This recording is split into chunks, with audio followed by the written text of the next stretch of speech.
The Cinco de Mayo sale at the mall was insane. A sea of shoppers surged around me, their voices a jumbled roar under the harsh fluorescent lights. Mom had sent me on a mission for new sneakers, promising a churro reward if I managed to find the right pair before the crowds got too thick. But somewhere between the shoe store and the food court, I lost my bearings. The mall had always been familiar territory, its twists and turns as predictable as my bedtime routine.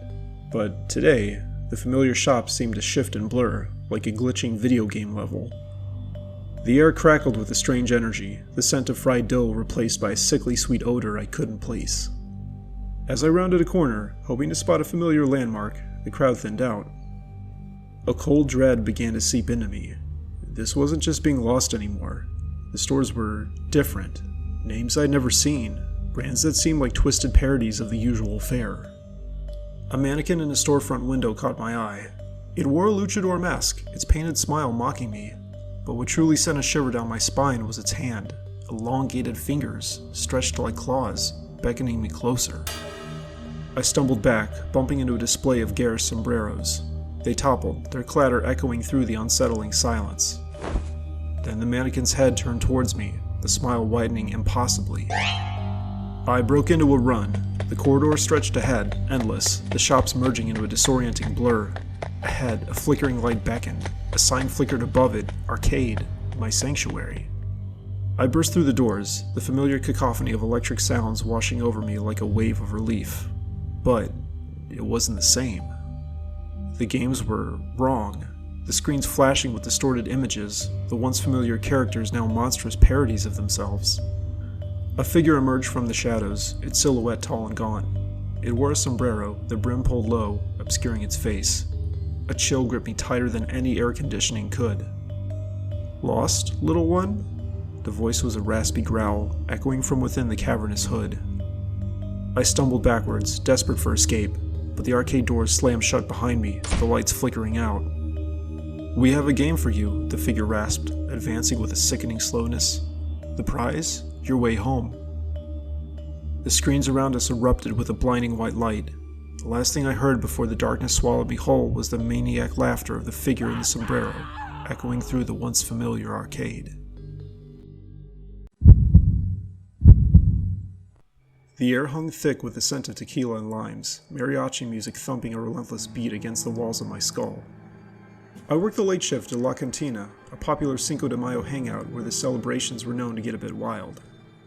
But tonight, it was a different kind of chaos. A chilling kind that sent a cold shiver down my spine, even as I wiped down sticky tables and dodged drunken revelers. The last stragglers finally stumbled out, leaving me alone with the fading echoes of their laughter and the blinking neon sign above the bar. As I gathered empty glasses, a chill prickled my skin. Not the kind from the air conditioning, but a deep, bone-deep chill that told me I wasn't alone. I paused, listening. The usual silence of the closed restaurant was broken by a faint tapping sound coming from the kitchen. It was rhythmic, almost like footsteps, but lighter and more delicate.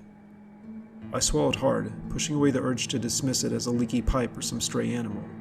Grabbing a broom handle for a makeshift weapon, I crept towards the kitchen door, every creak of the floorboard sending a jolt of adrenaline through my veins. The tapping grew louder as I approached, and a wave of unease washed over me. I peered through the greasy window pane, the dim light revealing a figure hunched over the prep counter. It wasn't a chef, nor a dishwasher cleaning up after the night's revelry. This was something else entirely. A small, wiry figure, its skin a sickly gray under the fluorescent lights. It wore a colorful sombrero, the brim tilted low, obscuring its face. My breath hitched in my throat. It turned, its movements jerky and unnatural, its eyes gleaming like black marbles in the dim light. A guttural growl escaped its lips, and a shiver of pure terror ran down my spine. I didn't wait a moment to see what it would do. Spinning on my heel, I bolted for the back door, the broom handle clattering uselessly behind me. My heart pounded like a drum as I fumbled with the lock, the growls echoing closer. Finally, the door swung open, and I burst into the cool night air, not stopping until I reached the safety of the parking lot.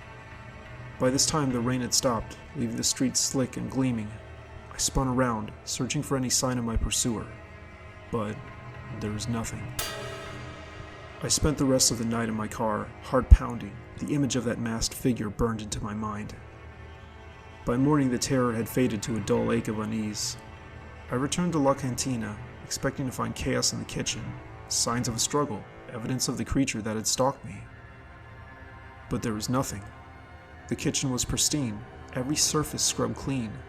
The only trace of the night before was a single, faded footprint on the floor, too small for any human foot. I haven't worked the night shift since, but even in the safety of daylight, I can't shake the feeling that I'm being watched. The Cinco de Mayo celebrations hold a new kind of fear now, a reminder that, beneath the festivities, something sinister lurks in the shadows. The neon glow of the mall's grand reopening sign buzzed overhead, casting an eerie, flickering light on the empty escalator. I hadn't meant to stay this late. One minute I was browsing discounted phone cases, the next, the store lights dimmed, and the cheery pop music turned into a distant echo. Now it was just me, the abandoned shopping carts scattered like forgotten skeletons, and the unnerving silence of a place designed to be filled with the buzz of commerce. My heart pounded a panicked rhythm as I tried the mall exits. All of them were locked. "Hello?" my voice echoed hollowly. No answer, but the rhythmic drip of a leaky fountain somewhere in the distance. Then my phone buzzed. It was a text from Mom. "Where are you? Dinner's getting cold." I typed a frantic reply, only to see the no service icon mocking me. Panic edged into hysteria. I was trapped, lost in a labyrinth of shuttered storefronts and darkened corridors. The mannequins in their frozen poses seemed to leer at me with painted-on smiles. I stumbled down a hallway, the polished floors reflecting the garish colors of a forgotten sale, and then I saw him. A figure stood at the end of the corridor, back turned towards me. His suit was crisp, a stark contrast to the abandoned chaos around me. He was tall, impossibly so, his shadow stretching across the floor like a distorted monster.